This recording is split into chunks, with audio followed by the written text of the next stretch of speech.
they have to lean into that right now, in my mind. They have to lean into more of chucking the ball deep downfield when you have, for all his flaws, a quarterback who is, and by Nick Sirianni's own admission, really good. It's one of the best deep balls in the league, and wide receivers who can make plays down the field. Let's go to our main man, BLG, Brandon Lee Gowton, set to join us right here on Birds 365. You could follow him at Brandon Gowton and read all his work at bleedinggreennation.com. BLG, welcome to the program, my friend. How you doing on this Wednesday morning? Doing good, guys. Glad to be here. Good to see you, BLG. Where should we start? I don't want to start with BG, so I'll start with the perfect passer rating. Boy, this is such a weird team, BLG. They go into the game. The whole plan was run the football. And they still can't run the football, and they're out there throwing it like one of the greatest offenses in the history of mankind. How do you explain this stuff? Like you said, I think running the football against the Vikings was a sound plan, given that they've had issues defending the run this year, and they had one of the best passing defenses in the NFL prior to Week 7. But it's just not going to be the identity of this team right now. That doesn't mean it can't get better, can't change, but right now they're just not able to do what they did in 2024 to the same level, and certainly they realize that, not only throughout the game, but also in the most key moment of the game on that final drive, where a lot of teams, and the past version of the Eagles team, probably would have tried to run it multiple times there at the end, force the Vikings to take their timeouts. But it was clear they shouldn't do that and couldn't do that. So they got aggressive and they passed the ball because that was working for them. And they have to lean into that right now, in my mind. They have to lean into more of chucking the ball deep downfield when you have, for all his flaws, a quarterback who is, and by Nick Sirianni's own admission, really good. It's one of the best deep balls in the league, and wide receivers who can make plays down the field. So it's weird, and I'm not saying all of a sudden it's ideal to have Jalen Hurts drop back 40 times in a game. But again, you're not able to rely on the run right now. You have to take more shots downfield. Do you think, do you feel confident they're going to be able to do that after what you saw this week, BLG? I mean, I was looking at the game plan. Me and John talked about this. I don't think Brian Flores had the best game plan for a team that was struggling against their own coverages and struggling to run the ball. But the Eagles do deserve a lot of credit for the way they were able to do it. Do you feel like they'll be able to kind of be a passing team for a little bit? It hasn't really been their MO, in this era of the Birds. Well, again, with those deep shots, it's not like you're going to hit on all of them. Obviously, those are not as high percentage plays as other plays, but you don't need to hit on all of them. You just need to take some chances because at some point, the upside of those is going to help you or has the potential to help you out in a big way. So, again, I don't think I'm under no illusion that you're going to have Jalen drop back 40 times in the game. You're still going to have to try to run the ball. You can't just abandon it entirely, but it can't be your bread and butter right now. It's just not what this team is good at. You have to lean into what they can be potentially good at, and that it's clearly, again, force feeding these receivers, and as it relates to down the field and for hunting for explosive plays. They need more aggression and explosive plays in this offense. That was apparent earlier in the season, and you saw why, the value of that, and why there's a call for that in this game. Here's my concern, BLG, because philosophically, I agree. Sometimes, when you have playmakers, you just got to get them the ball as much as possible. But if somebody does show up, and we saw this with Patrick Mahomes in Kansas City, and they say, hey, I'm going to play my safeties in the parking lot and force you to go incrementally down the field and hope you make a mistake and play cover 2. And I'm thinking, in cover 2, there's deficiencies in every defense, but you're generally going to have to go for those turkey hole shots in between the corner and the safety on the outside, or you're going to have to go the seam route when we saw Jahad Campbell running the pole where you have linebackers with tight ends. I haven't seen those throws from this offense. If somebody shows up and does that, as opposed to leaving Isaiah Rodgers on A.J. Brown and man coverage, Can the Eagles do that, or that did they have to prove they could run the football to make them come out of that? So I still think the running part of it, and it doesn't have to be last year, but it's got to be competent. They're not even competent. I think at some point something's got to give. They have to figure this out. And I don't know what the answer is, but I know they need to figure it out. Yeah. I do agree. The run game has to get, it doesn't have to be what it was last year, but it has to be better than it is this year at some point in time. And I guess my thought on it at this point in time is I'd like to see them as most people talk about more traditionally trying to run to set up the pass. I would like to see them try to pass to set up the run at this stage.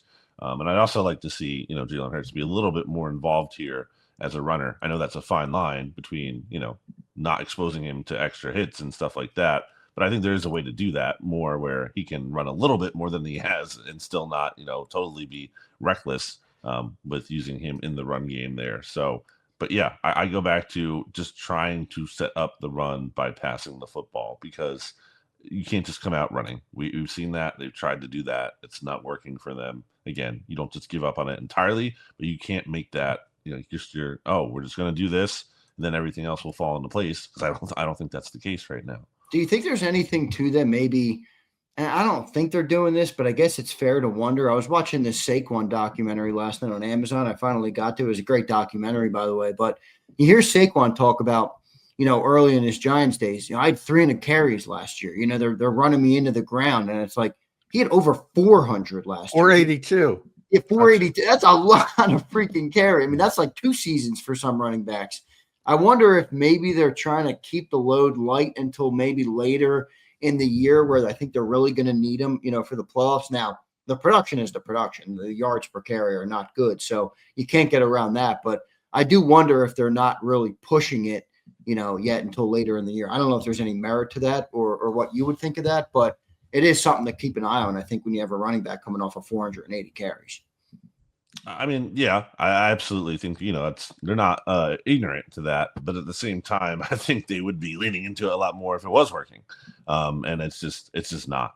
And I don't think that's, again, as we've talked about, mainly because of Saquon, because of the way he's getting contacted like earlier than ever, basically in his career, in terms of, the offensive line not really giving him, and not just the offensive line, but the tight ends too, who can't block, giving him no room to work with there. And there's a play in this game, that illustrates he still has the movement ability. You saw it when he's about to get tackled for a loss. Spin move. And like shakes out of it. Yard, yeah. Like one of the more impressive 4-yard runs we'll see.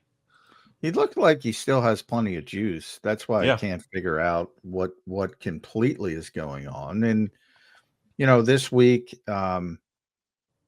Dexter Lawrence is, as we saw a couple weeks ago, is tough to deal with in any circumstance, but the potential is Cam Jurgens is not going to be there.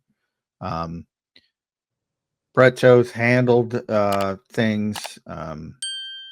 I'm not going to say well, but I think they did a decent job in pass protection, but I do think there were a lot of tackles for loss, as you mentioned. So not in the running game. What do you do this week when you have a week to prepare? Let's presume that Cam's not going to be able to go. You can move Landon Dickerson. You could just put Brett Toth in there. You can let Drew Kendall maybe as a natural center handle things. What way does BLG go? I do like what we saw out of Drew Kendall back in the summer. I don't know that it means if he's ready to play now, but I would like to have him active at least, if Cam Jurgens can't play for sure, which he would be. I think ideally in a game, it's not as ideal to move Landon Dickerson when Jurgens goes down because then you're changing 2 spots on the fly, and that doesn't seem like the most ideal scenario. But now that you have the time to go into the game and game plan, I think I would rather see Dickerson at center there, and you could put Toth in at left guard, and then obviously have Drew Kendall, ready should anything happen there. Is that how you guys would handle it? Yeah, I've often said, now this is Landon's obviously not having a typical year for him. But he's been a great player, obviously, at his standard. And I always joke that even though the Eagles had a Pro Bowl center, Landon Dickerson was their best center. And I still believe that. I don't know how he is physically. Obviously, he's not. He's gone through a lot so far this season. But man, people forget he was a hell of a center at Alabama. And Cam's a great player too, but I honestly think that Landon Dickerson is their best center. So I would play him at center. I'm with you. And I would let Brett Toth handle left guard, which is not, anytime Brett's out there, good guy, but it's not what you want compared to what you have. But everybody's got injuries, and this year it seems to be more prevalent than ever. So many teams are crippled on the offensive line. So the Eagles are better than most. So you can't use that as an excuse. Ship to the other side of the football. BG's back. That solves everything, right? I'm conflicted on Brandon Graham coming back, not because I don't like the guy. Obviously, how could you not like Brandon Graham? Phenomenal, dude. Phenomenal. And I don't blame him for wanting to play. Of course, football players want to play football. Like, of course, and he was playing great before he got hurt last year. Like, really, really good. I think way better than anyone would have thought, given his point in his career. He made like a lot of high impact kind of plays before he got hurt last season. So I absolutely think he can help this team, especially given how dire of a situation it is there at edge rusher. I just think, and I don't think it tarnishes his legacy by any means. I just think, it is a little bit of a bummer for me to see a player have that like just incredibly rare opportunity to go out on top. And, maybe the Eagles win a third Super Bowl. And if he does, then even better story at that point. But falling short of that, which is obviously not likely, then I just think it's kind of a bummer that both he kind of had to come back because the team needed him so badly, and that they couldn't just kind of preserve that ending. Which, by the way, Howie Roseman himself had said, according to Brandon Graham earlier in the offseason, was like, BG originally did have interest in coming back, and Howie was like, no, the story is too good.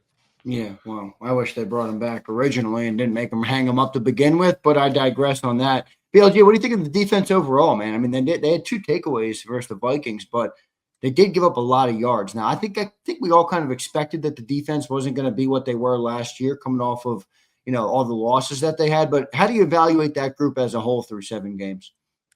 Yeah, I mean, it's an imperfect unit, and it's one of the least expensive defenses in the NFL. It is the youngest defense in the NFL. So they're not going to be the same group last year that surrendered the fewest points in the league, especially after losing a number of key contributors too. So we have to hold them, the royal we here, like to a different standard, than we do the offense, which is the most expensive offense in the NFL by a significant margin.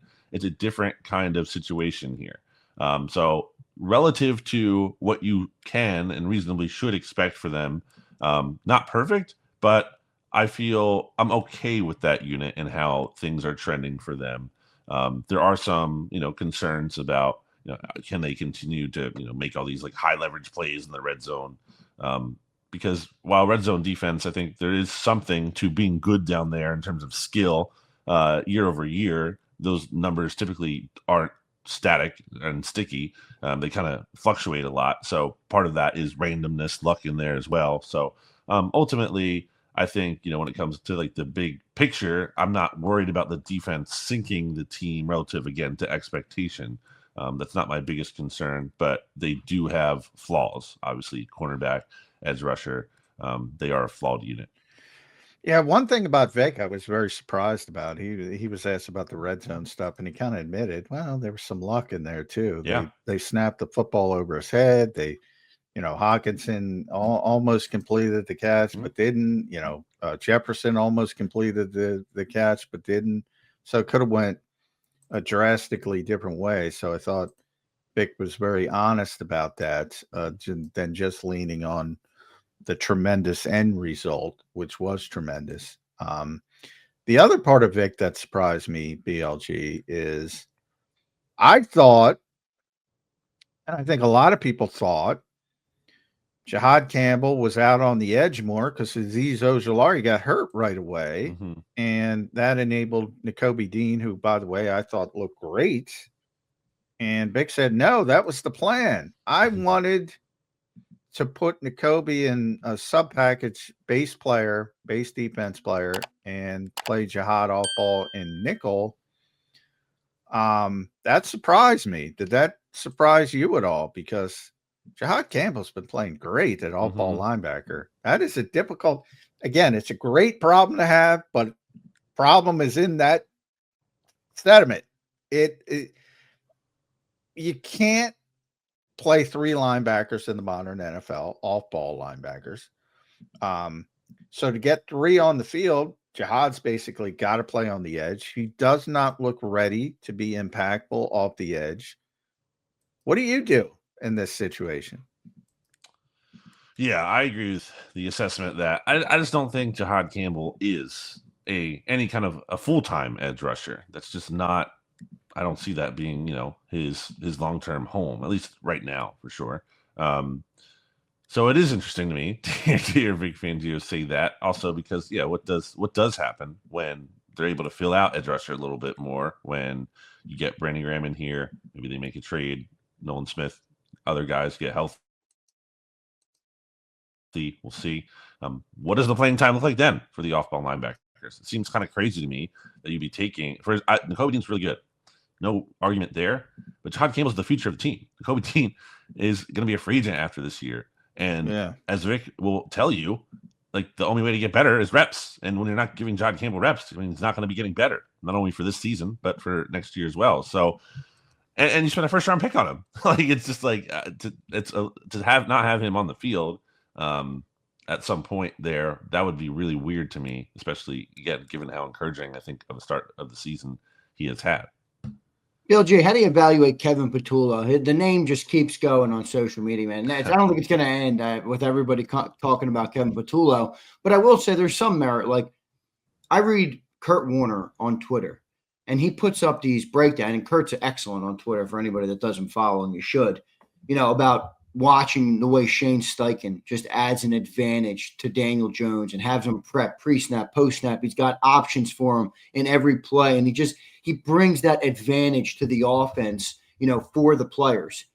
I don't think we're getting that with Kevin Patullo. Now, I don't know if it's all on Kevin Patullo. Maybe it's not in your eyes, but how do you gauge and how do you evaluate Kevin Patullo so far this year? Yeah, it's a weird one, especially coming out of this game, because they did some good things on offense and, under center. Wow. That helped them a bit, which is what a lot of people have been calling for. And you saw, obviously, the play to Devontae Smith was in structure, the touchdown that he had.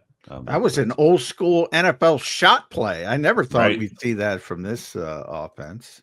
But it feels like, and maybe this is anecdotal, to be fair, but it feels like every time we hear, and I know Patullo addressed this in his press conference, but it feels like every time we kind of hear, like, oh, there's this great play, or, like, this breakthrough kind of play for the offense, it's like a player has this heavy role in either, like, suggesting it or being involved. Maybe that's normal than we give it credit for in general, but but even going to that, and also looking at some of the plays that Jalen Hurts had in the passing game, such as his touchdown to AJ Brown, where he's making plays out of structure and scrambling. It feels like sometimes the players just playing serves this team better than the offensive structure does for this team. So it's it makes me wonder, like, should the players have a more bigger role in all of this? Because, as the coaches will even tell you, it's players, not plays.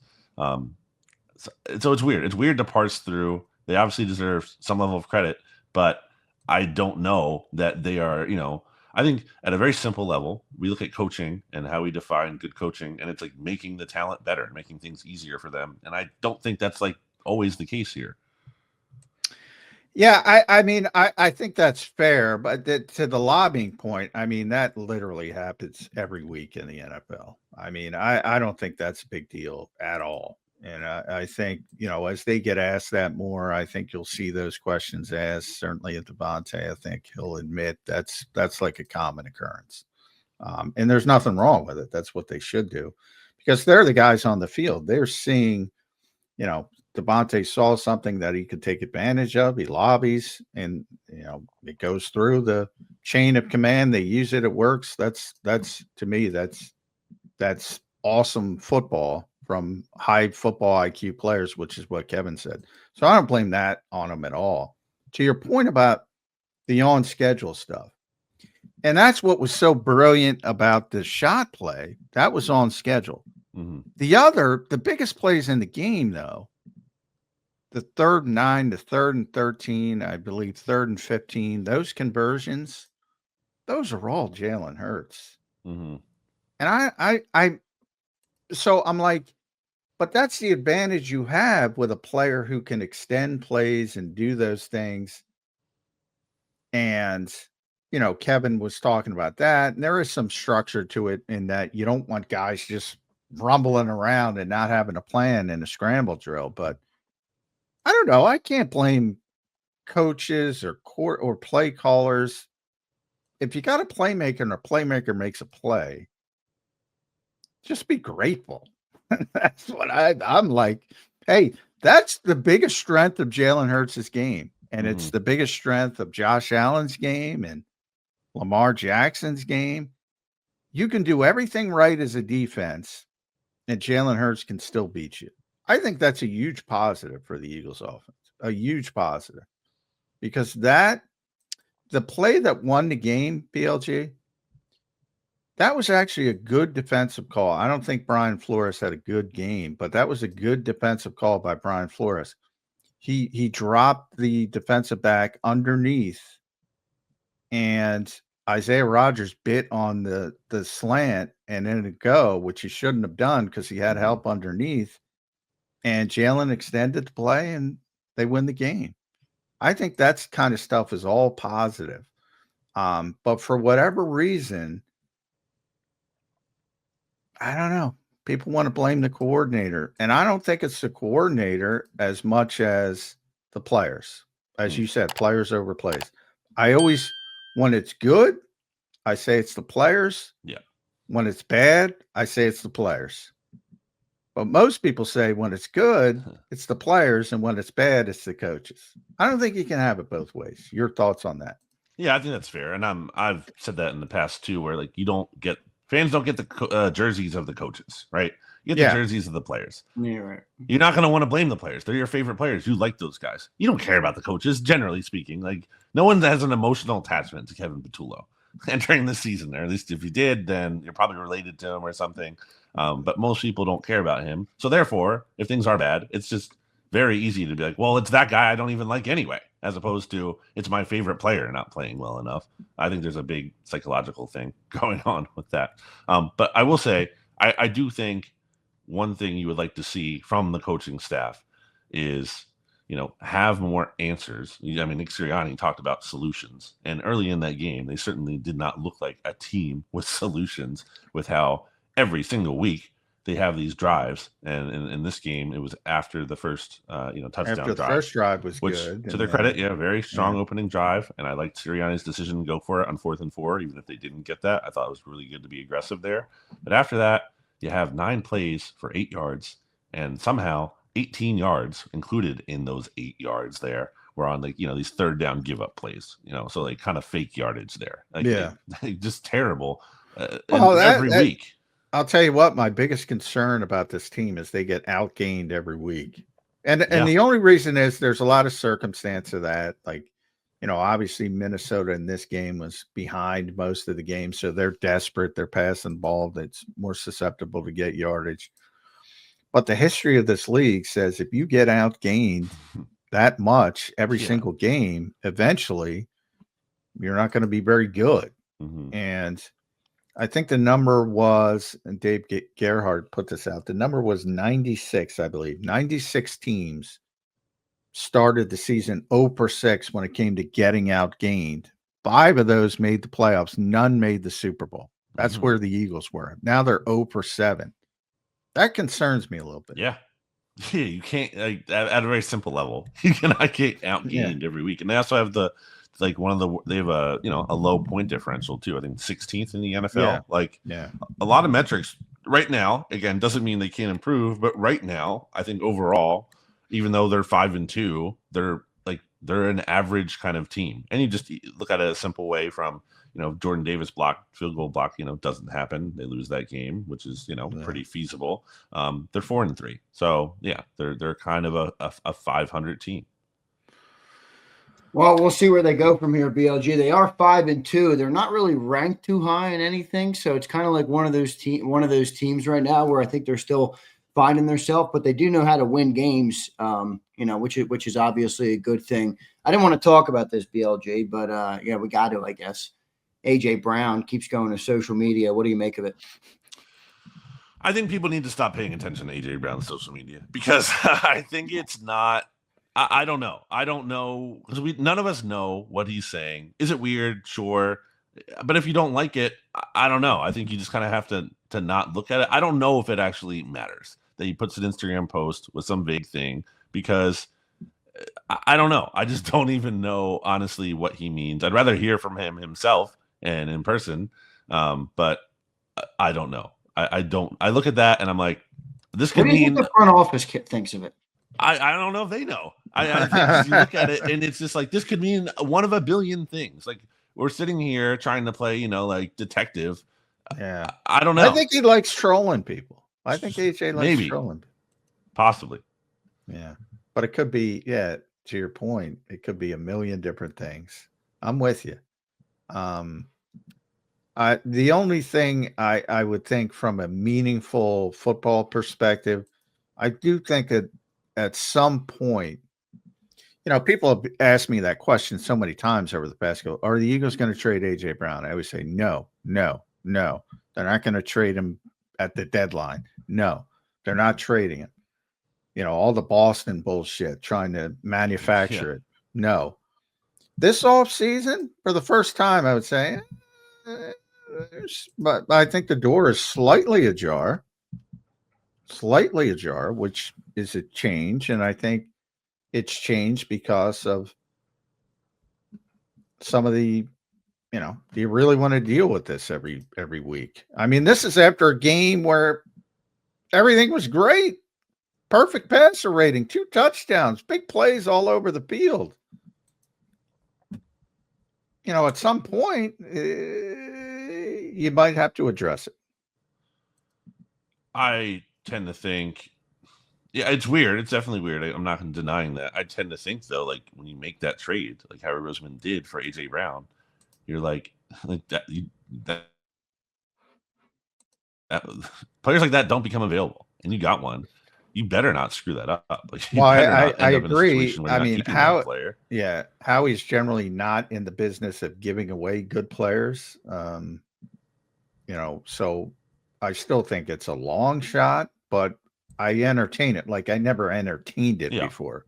Now I at least, and again, not this season, not at the trade deadline, this off season. If things continue to go this way for the rest of the season, I think you have to at least entertain it. But we'll see. That's for way down the road.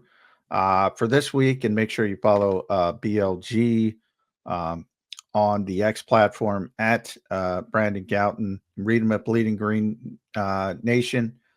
Nonstop shop for all your Eagles news each and every day. New York Giants, second time in 3 weeks.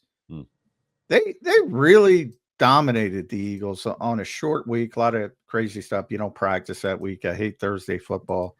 I think this is a good spot for the Eagles. They're going to be a little bit angry about getting outclassed at MetLife Stadium. The Giants had that collapse. There's no way the New York Giants are going to sweep the Eagles in the season series. Is there, BLG? Famous last words to say no way. No way. That's where I'm going. No way. I do think the Eagles are going to be playing a lot more motivated in this one and take this game more seriously than they did because they were not ready to play in that Thursday night game. It's kind of like if the Eagles are a serious team, they really need to show us here in that they took that last loss personally. They're going to build off this Vikings win. They have the bye next weekend. So, empty the tank relative to, being able to kind of rest up next week. I think they have to go out and assert themselves in this game. Be like, hey, we're not going to stand for that last loss. We're going to turn things around here, get a win, get to 6-2, beat an opponent comfortably for once. And like that's if they're a serious team, that's what they will do. They will go into this game wanting to make a statement and walk out winners and feeling like they're the superior team again, 6-2, entering the bye, and really good opportunity because then you're like, okay, it's a nice little reset at that point. You're feeling good, and then you get to the second half of the season once the bye is over. We'll see. I think they're going to beat the crap out of them this weekend, but we'll see what ends up happening. BLG, appreciate you joining in. As always, brother, make sure you guys follow him at Brandon Gowton. We appreciate you, my man. We'll talk to you again next week. All right, brother. See you guys. All right. Thanks man.